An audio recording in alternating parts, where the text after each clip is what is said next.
Hey guys, welcome to my channel. If you're new, welcome back. If you've been here before, my name is Jen and I am a homeschool mom. This is our 9th year that we're homeschooling. I homeschool 6 of my, well actually right now I'm currently homeschooling 5 out of my 6 kids. My oldest has graduated, so it's actually the first year when we haven't had like everybody, you know, around the homeschool table. It's currently the beginning of November, and so we are full speed ahead in our homeschool. Doing well. It's kind of like we're kind of heading into that, you know, it's like pre-holidays, the sort of excitement and refreshment of like the beginning of, you know, when you just kind of, you come off summer and you're like ready to get back into it. It's dying down a little, I gotta say, so if that's you too, you're not alone. But we're chugging along and definitely keep looking forward to Christmas and all that. Actually, just before I started filming this, I was putting together printable sheets and stuff for like winter / holiday activities and things to add into our morning time together. So I'll probably be starting that shortly.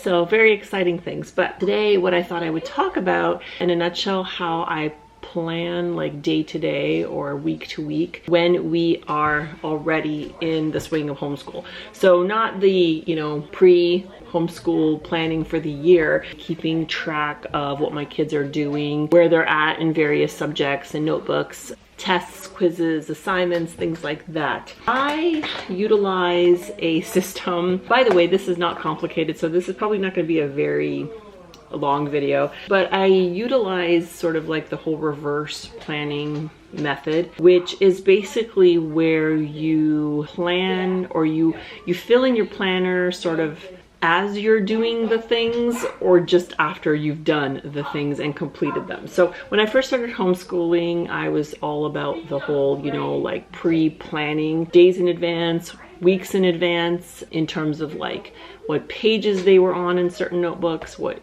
chapters, you know, or how much of what they were doing for every subject. And I totally fell into that whole like frustration of if we didn't get to something that day, or, you know, I don't know, something went off in our schedule or somebody was sick and then fell behind on some of the like pre-planned work. The frustration of feeling like we had to catch up, or like, what are we gonna do now because we were already supposed to be at this point and now we're not. It kind of, I mean, maybe that works for some people, and if that works for you, then that's great. But for me, I was just feeling kind of like defeated every time that the day didn't go exactly how I had planned it to go. I learned that pretty early on, which was good, I guess. And so now what I do is, and I mean, we've been doing this long enough too that I have a general idea of what we're going into day to day off the top of my head. Keeping track of it is more just that. It's to keep track of it, to have like a physical copy of everything that we've done, and to kind of like, for me, not to lose track or make sure that like anybody is not doing the work they're supposed to be doing for any given day. For the most part, I kind of know what we're going to be doing day to day, and as we do it, I fill it in. So I actually have 2 planners that I use. I have like my dedicated like homeschool planner, and then I have another planner that's sort of everything outside of homeschool that I just thought I'd show you really quick, because I know a lot of people use like one planner for everything, and I find that it just kind of messes with my head if there's too much of everything on the spread on the page. I don't spend a lot on planners. This is the one that I'm currently using now, and it's from Schoolgirl Style is the brand. I get this just off of Amazon. I don't know, I'm assuming you can maybe get it from a site. The back it says carsondeloza.com. It is a teacher planner. I don't use it exactly how it's meant to be used, but I think this is like, it's less than $20 on Amazon. They have a few different styles. I've been using this for probably the last 4 years. The layouts are pretty much the same inside, but just kind of like the theme. I've actually used this theme twice just because I like it so much. It says coffee in one hand, confidence in the other. So it's like coffee themed. For the most part, it's very like neutral. Last year I had one that was like plants, like the plant lady kind of. It was kind of muted too though. It was muted greens and things like that. So I did like that one as well. This this is the one that I use. And I thought I'd give you kind of a flip through of like how I use it, what I use, what I don't inside of it, how I sort of adjust it to my own needs. And then I thought I'd give you a quick peek into my personal, anything that's like outside of homeschool planner, because obviously they kind of go together in terms of how the day is going to go, and if there's any appointments or just things that come up in our schedule, we may have to make adjustments for. So take a peek inside.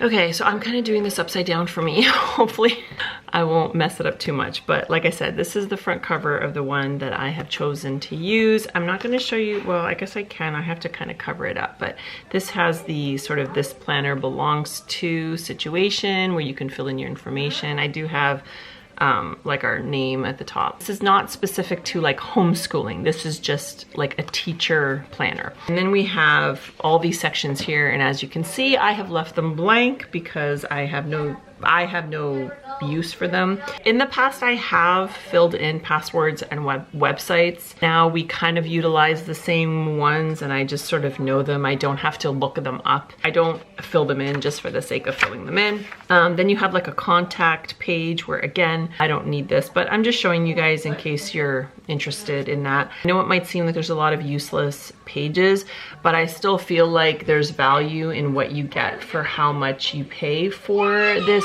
planner, because it's not expensive, and in every other aspect of it, it works for us. And then you have a communication log, again, where you could add things in. There's contact information. I guess it would be for parents or whatever. Then there's a few note pages and some grid paper as well. Then you have the year at a glance, and I usually just put birthdays in here. Not that I don't know our birthdays, but just to kind of keep track of when everyone's birthday is, how many there are in the month, and just kind of to see it as at a glance. Then you go into the calendar spread. It goes from July to June, so I don't fill in the summer months. We do not start school here until September. July and August are pretty much empty, and then you can actually fill in the days yourself, so it doesn't matter, like it works year to year. It's not pre-filled in for you. So I usually go ahead and fill that in, and then I will put, again, important dates. So we had my son's birthday, and then the first day of school. There's a section here for important dates, goals, have to do, and notes. And there's nothing there, but I do use that. So here's October, for instance. Oh, and I keep track of like what week we're on as well in terms of our homeschooling weeks. I'll put any days that we have off, you know, holidays, special occasions, things like that. And then, so here for important dates, I had Thanksgiving, obviously Thanksgiving and Halloween, but I do use the have to do in the notes section for just keeping track of some things that I might need to do for that month. So it was, you know, get things for Thanksgiving, get things for Halloween, tea party, visit the pumpkin patch, and the farm. So that's kind of how I use those. So you have all those at the beginning, and then you go into your actual spreads. So this is where I'm going to show you actually one ahead that I haven't filled in yet, and you can see a blank one. At the top you can put what week you're on as well there. And then it has the days of the week, Monday to Friday, going down the side, and you can write in the date. So the actual number date. And then you have across the top, there is 7 columns. So that was the big thing for me, finding like a planner that had enough spaces for, you know, us having 6 kids homeschooling all at once, which is hard to find. And even though it has subject written across the top, I actually use that as each student's name. So I don't have to do it because it's more just decorative and it's just for my own whatever. But I usually use some washi tape across the top. You can kind of see, I just use some fun washi tape to cover up where it says subject on it. And I write in my kids' names. So when I was doing all 6 of them, it would be, I just kind of went from oldest to youngest. And then the last column I use as our group. Anything we do as a group, or even combinations of like certain kids combined. Like I have some kids I do like different history with, or science or something like that. And so that would be under group, as well as filling in weekly, like end of the week quizzes or tests and things like that. I also use the group section for things that are not on the daily schedule for every single day, but maybe that they just do once in a while. So for instance, some of my kids do typing, but they only do it on Tuesdays and Thursdays. So I would, instead of, because their columns are already pretty filled with what they do like every single day, I put all those extra type things under the group column. So, and then usually beside whatever the subject is, I'll write their name beside it, whoever's doing it, or like initials. You can see here, or maybe you can't, but over here it says typing 1, Grayson, typing 2, Shiloh, and then we have the draw right now, books, Avia and Everly. So it kind of just depends on the combination of kids and who's doing what. But this is kind of a glance at how I plan things out. So now that I'm essentially only using 5 of the columns because I'm only homeschooling 5 of my kids. I use this one column here, titled it assignments. And for the most part, it's my 2 older girls that I fill this in for, because they also do some online courses, high school courses.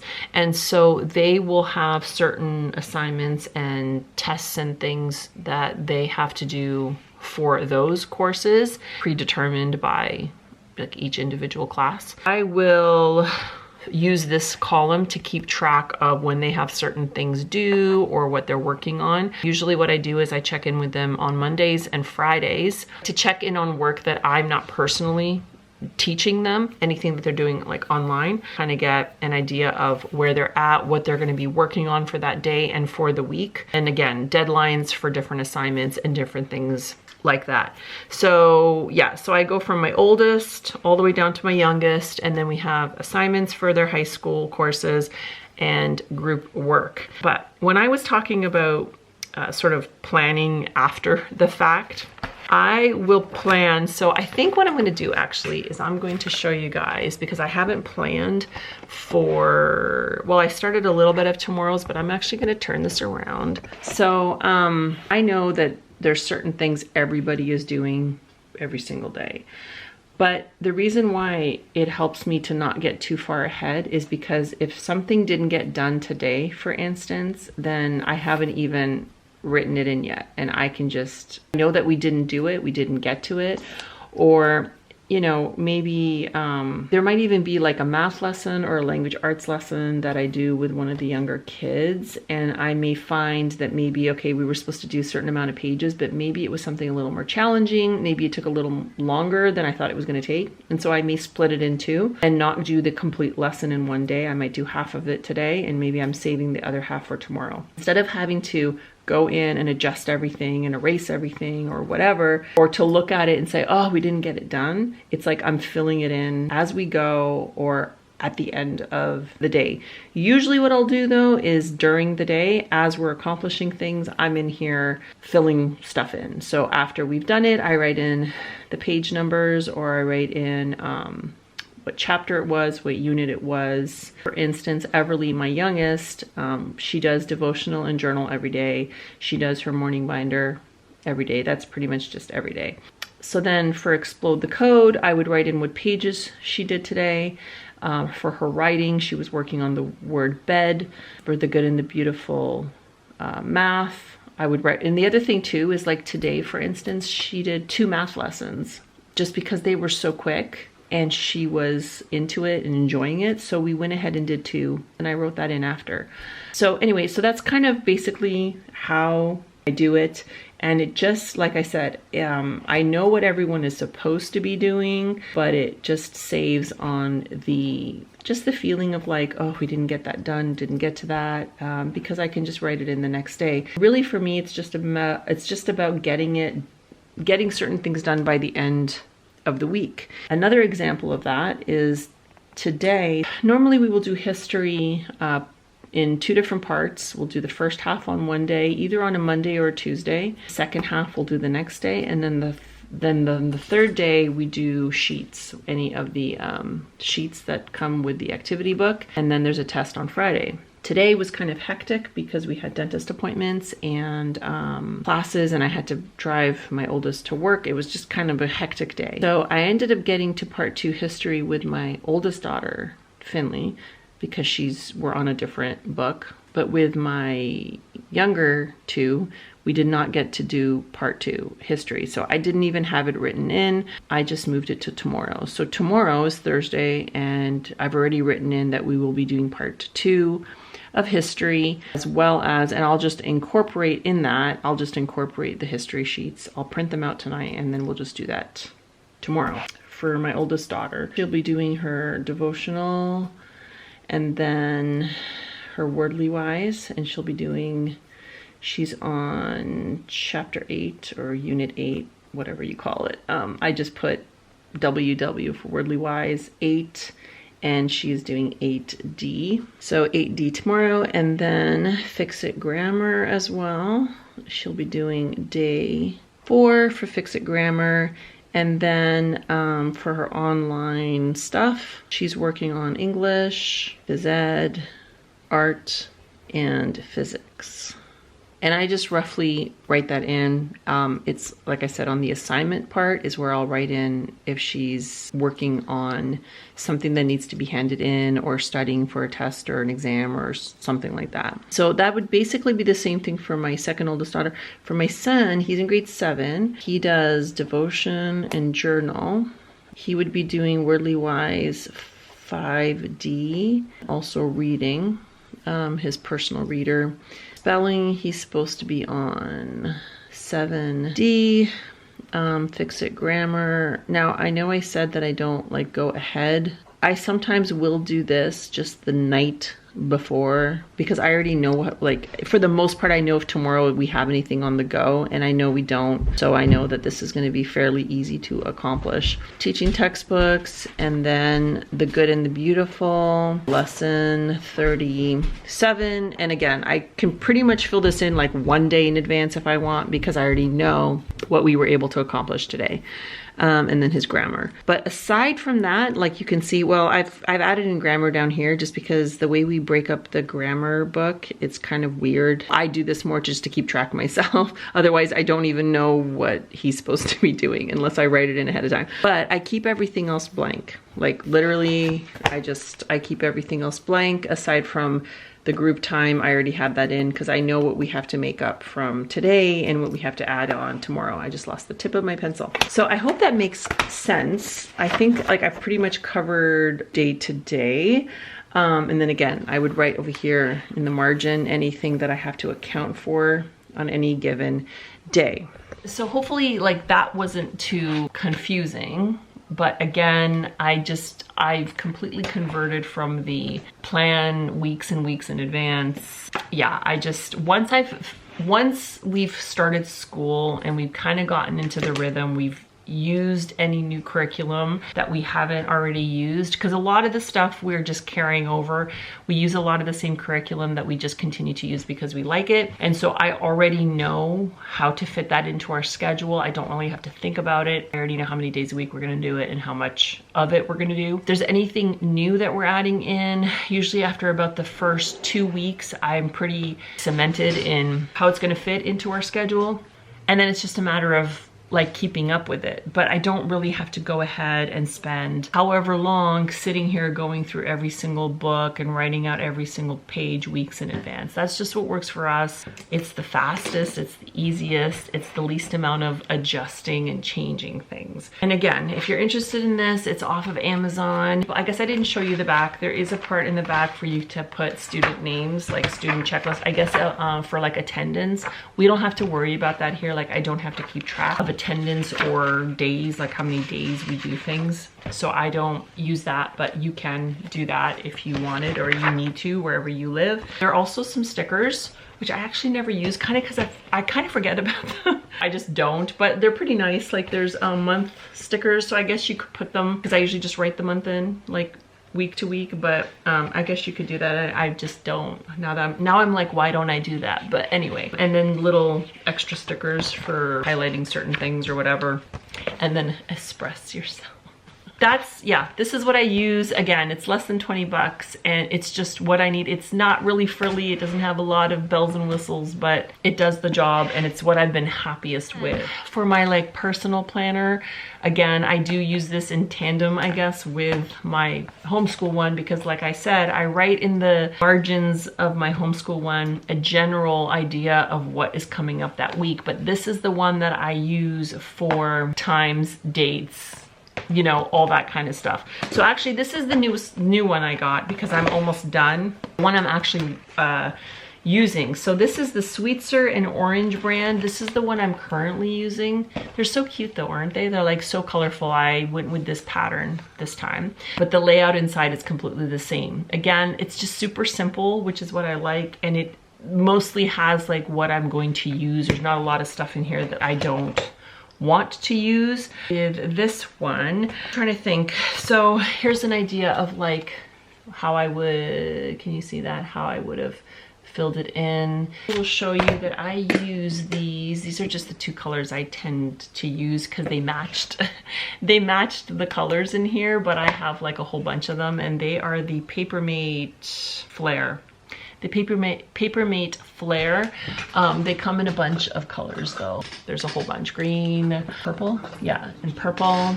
I really like these. They just write, I mean, they're more of a marker than a pen, but I like these. They're fun. This is the kind of planner where it has like a little motivational quote at the top. And then you fill in the date so you can start and stop whenever you want. You can decide if you want to use it every single day or maybe just for like Monday to Friday, whatever. You write in the date and then you can just circle what day it is. Then there's a box for daily focus. So whatever you want, like whatever your theme for the day is, whatever you really need to make sure you're focusing on that day. And then there's a spot here for top 3 priorities. I'm trying not to make it washed out, I'm sorry. Then underneath that, there's a to-do list. And there's water intake. That's probably the only thing I don't use. I don't keep track of my water. I just fill up my water bottle and I drink it. Then there's a schedule area where you can actually write in times of things that, you know, like I said, appointments. I'm keeping track now of like when my oldest is working and if I need to drive him or if he's taking the car, extracurricular activities, things like that. So I write those in here. And then under here, meals and snacks. There's breakfast, lunch, dinner, and snacks. I usually just fill in dinner. I don't really fill in anything else, but I do fill in my meal plan. This is what I use, and I will write in this section here, I will write times of things going on that day, or if I have like, if I've placed like a grocery order or something, when that's gonna come, I'll write that in. I'll write in dentist appointments, doctor's appointments, if we have classes and when they are, so I can figure out like how we're gonna do dinner or whatever. And then to do is just like what I wanna get done that day. So usually it involves chores, things that I wanna do around the house, or if I have to run any errands or anything like that. Maybe prep, depending on what we're having for dinner. If I need to prep dinner like earlier or something, I'll write it in there as well. Okay, that's basically where I write all my to-dos. And then of course the top 3 priorities. Usually number 1 is homeschooling. It's usually the top priority, and that's literally how it's set up. Every single day is exactly the same. I don't know how many pages are on here because it's not numbered, but I would say you can get about, this one that I filled in, that I'm filling in now, went from about July to November. 5 months, you can get about 5 months worth, because I do the weekends too. If you weren't doing the weekends, or if you just weren't like doing it every single day, you could probably get more. The pages are perforated so you can pull them out if you want to. But that is how I plan. In a nutshell, it's literally all the ins and outs of how I do all my planning for homeschooling for life. I like to keep it somewhat simple, not overcomplicate it. It's quick at my fingertips and easy to keep up with too. This is the best way I have found to do it. That's what works for us. Again, the reverse planning has been a game changer. I don't think I'll ever go back to doing it any other way. I'd be interesting to know how you plan for like your homeschool and how you integrate just life things into your homeschool schedule. On that note, I hope you guys enjoyed this video and I hope it was helpful. I hope you guys are doing fantastic. Let me know, how do you plan? What is your favorite planner? All the planning things, let me know. Don't forget to thumbs up and subscribe before you go. I will see you guys in my next